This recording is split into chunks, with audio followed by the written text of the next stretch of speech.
আসসালামু আলাইকুম। অষ্টম শ্রেণীর গণিত বইয়ের শিকন অভিজ্ঞতা 4 ক্ষুদ্র সঞ্চয়ে ভবিষ্যৎ গড়ি। এই শিকন অভিজ্ঞতাটির গত ভিডিওতে অনুশীলনীর 19 নং অঙ্ক পর্যন্ত সমাধান প্রদান করেছি। এখন 20, 21, 22 ও 23 নং অঙ্কগুলোর সমাধান প্রদান করব। তাহলে চলুন এই অঙ্কগুলোর সমাধান শিটে।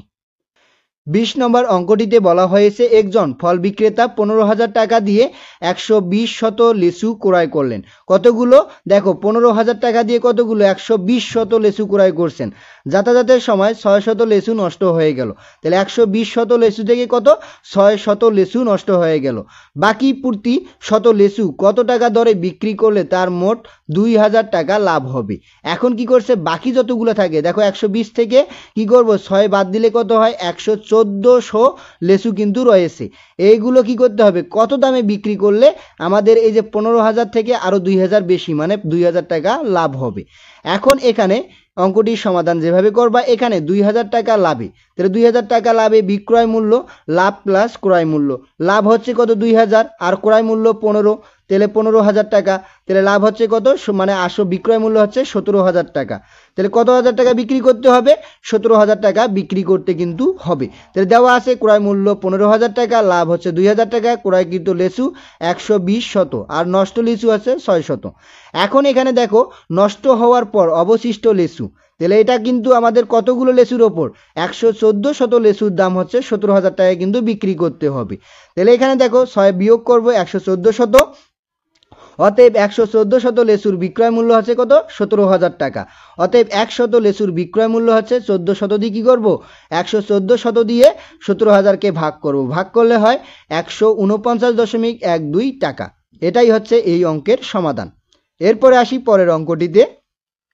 একটি সাইকেল 5,000 টাকা দিয়ে ক্রয় করে 12% লাভে বিক্রয় করলে মোট কত টাকা লাভ হবে? সাইকেলটির বিক্রয় মূল্য কত? তাহলে একটা সাইকেল কত? 5,000 টাকা দিয়ে ক্রয় করে 12% লাভে বিক্রয় করলে মোট কত লাভ হবে? মানে আমরা এখন লাভ বের করব। তাহলে 12% লাভে সাইকেলটির বিক্রয় মূল্য সমান হচ্ছে ক্রয় মূল্য গুণন 12%। কেন 12%? যে ক্রয় মূল্যের আগে আমরা লাভটা বের করলেই পেয়ে যাচ্ছি। দেখো 12%, মানে গুণ করবো এবার 5,000 সাথে 12% মানে কি? 12/100, এটা গুণ করলে হয় 600 টাকা। লাভ হচ্ছে কত? 600 টাকা। তাহলে এখন সাইকেলটির বিক্রয় মূল্য কত হচ্ছে? সুতরাং সাইকেলটির বিক্রয় মূল্য 5,000 যোগ লাভ, তাহলে যে মানে ক্রয় মূল্য যোগ লাভ, তাহলে লাভটা যোগ করলে 5,000 আর 600 যোগ করলে হয় 5,600 টাকা। এরপরে আসি 22 নম্বর অঙ্কটিতে। একজন ব্যবসায়ী তার পণ্য 5% ক্ষতিতে বিক্রয় করলেন। যদি তিনি 1230 টাকা বেশি দামে বিক্রি করতে পারতেন তবে তার 5% লাভ হতো। ব্যবসায়ীর পণ্যের ক্রয় মূল্য কত? এখন এখানে দেখো 5% ক্ষতিতে বিক্রয় করলেন। এখন এত টাকা বেশি যদি বিক্রি করতেন তাহলে তার কত হইতো? 5% লাভ হইতো। তাহলে ব্যবসায়ীর পণ্যের ক্রয় মূল্য কত? এখন এই অঙ্কটির সমাধান যেভাবে করবা, মনে করি পণ্যের ক্রয় মূল্য হচ্ছে x আর 5% ক্ষতিতে বিক্রয় মূল্য হচ্ছে x মাইনাস, তাহলে হচ্ছে 5/100 গুণন হচ্ছে x টাকা। কারণ ক্ষতি মানে কি? তাহলে এখানে x এর সাথে আমাদের এই যে পার্সেন্টেজটা কিন্তু গুণ করতে হবে। তাহলে গুণ করলাম, তারপরে এখানে ক্যালকুলেশন করলে হয় 0.9, এখানে আছে যে 5x টাকা। তাহলে এইটা গুণ করলে কি? 0.05, তাহলে এখানে 1, তাহলে 1 থেকে 9 মানে 0.05 বাদ দিলে হয় 0.95x টাকা। এখন এখানে দেখো 5% লাভে বিক্রয় মূল্য, তাহলে বিক্রয় মূল্য কি করতে হবে? লাভে মানে যোগ করতে হবে। তাহলে x যোগ 5/100 গুণন x টাকা, তাহলে এখানে হয় 1.05x টাকা। তাহলে এখানে 1x আছে আর এখানে আছে যে 0.05x, তাহলে এটা যোগ করলে হয় 1.05x টাকা। এখন প্রশ্ন মতে মানে কি হবে? এইটা সমান কি হবে? এই যে এইটা হবে কত? এই যে 1230 টাকা, মানে এর সাথে বেশি কত টাকা যোগ করব? 1230 টাকা যোগ করব। তাহলে যোগ করলে হয় এখানে দেখো 0.95x প্লাস 1230 সমান মানে 1.05। এখন এই যে কি করব? 1230টা আমরা এখানে রাখি দিব আর এইখানে এইটা আছে 0.95x কে এই দিকে নিয়ে যাব। নেওয়ার পরে এটা কিন্তু উল্টিয়ে লেখা হয়েছে, তাহলে উল্টিয়ে লেখা মানে 1.05x মাইনাস এটা এই পাশে গেছিল, তাহলে এটা আছে যে 0.95x আর সমান হচ্ছে 1230। এখন এখানে আমরা কি করব? এখানে এক্সটা কমন নিব। এই দুটো সংখ্যার মধ্যে এক্স রয়েছে, তাহলে এক্স কমন নিলে হয় ব্র্যাকেট দিয়ে 1.05 বিয়োগ 0.95। এখন এটা কিন্তু এক্স এর সাথে ইনটু আকারে থাকবে এই দুটা, তাহলে ইনটু আকারে থাকলে এদিকে নিয়ে গেলে কিন্তু ভাগ হয়ে যায়। তাহলে এখানে দেখো x সমান হচ্ছে 1230 ভাগ 1.05 বিয়োগ 0.95। তাহলে এটা ভাগ করলে হয় কত? 1230 মানে 12,300 টাকা। সুতরাং পণ্যটির ক্রয় মূল্য 12,300 টাকা। এভাবেই এখানে 22 নম্বর অঙ্কটির সমাধান করবা। এরপরে 23 নম্বর অঙ্কটিতে বলা হয়েছে উৎপন্নকারী, পাইকারি বিক্রেতা এবং খুচরা বিক্রেতা সকলে 5% লাভে একটি পণ্য বিক্রয় করেন। মানে একটা পণ্য প্রথমে উৎপাদনকারী 5% লাভ করে বিক্রি করে, তারপরে ওইটি পণ্যটা কি করে পাইকারি বিক্রেতা ক্রয় করার পরে কি করে 5% লাভে খুচরা বিক্রেতার নিকট বিক্রি করে।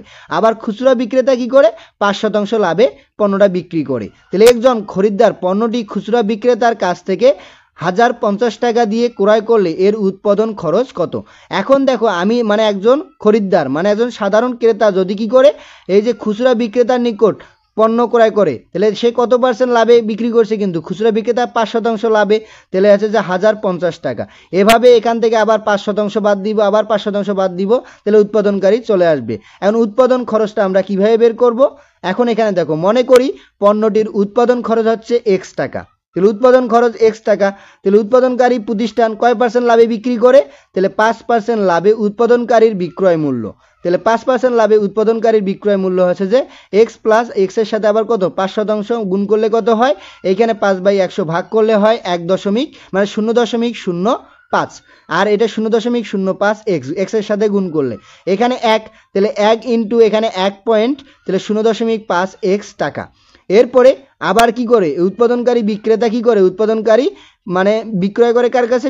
পাইকারি বিক্রেতার কাছে। কত টাকা? এত টাকায় কি করে বিক্রি করে। তাহলে আবার দেখো এরাও কয় % লাভ ধরে? 5% লাভ ধরে। তাহলে 5% লাভে পাইকারি বিক্রেতার বিক্রয় মূল্য, এই যে এটা যে ক্রয় মূল্যটা রয়েছে তার সাথে কত 5% লাভ দেবার গুণ করব। তাহলে গুণ করলে হয় 1.1025 x টাকা। এখন এখানে দেখো 5% লাভে খুচরা বিক্রেতার বিক্রয় মূল্য। তাহলে এখানে পাইকারি বিক্রেতা লাভ করার পরে আবার কি করে খুচরা বিক্রেতা ওই টাকার উপর লাভ করে কত 5%। তাহলে দেখো এবারে কি করব 1.025 x যোগ এই যে লাভ কত 5% লাভ মানে এর উপর 5% গুণ করলে এখানে আর গুণ আর যোগ করার পরে আসে 1.1576 x টাকা। এখন প্রশ্ন মতে খরিদ্দার খুচরো বিক্রেতার নিকট 1050 টাকা দিয়ে পণ্যটি ক্রয় করলেন। এখন 1050 টাকা দিয়ে ক্রয় করলেন, তাহলে এই টাকাটা সমান কি হবে? 1050 টাকা হবে। এখন এখানে দেখো সমান দিলাম, তাহলে সমান দেওয়ার পরে এখানে x গুণ আকারে আছে, তাহলে এই যে x এখানে রাখবো, তাহলে 1.1576 টাকাটা কি হবে? 1050 টাকাকে ভাগ হবে। তাহলে ভাগ করব, ভাগ করলে হয় 960 টাকা। তাহলে সুতরাং পণ্যটির উৎপাদন খরচ 960 টাকা প্রায়। এভাবে এই অঙ্কগুলোর সমাধান করবা। তাহলে এই অঙ্কগুলোর সমাধানের মধ্য দিয়ে এই যে 4 নম্বর অধ্যায় ক্ষুদ্র সঞ্চয়ে ভবিষ্যৎ গড়ি এই শিখন অভিজ্ঞতাটির সম্পূর্ণ উত্তর হয়ে গেল। তাহলে আজকে এ পর্যন্তই। এর পরবর্তী ভিডিওতে আমি জমির নকশায় ত্রিভুজ ও চতুর্ভুজের দেওয়া কাজগুলোর উত্তর নিয়ে আলোচনা করব। ধন্যবাদ সবাইকে এতক্ষণ সঙ্গে থাকার জন্য। ভিডিওটি ভালো লাগলে লাইক এবং সাবস্ক্রাইব করবেন।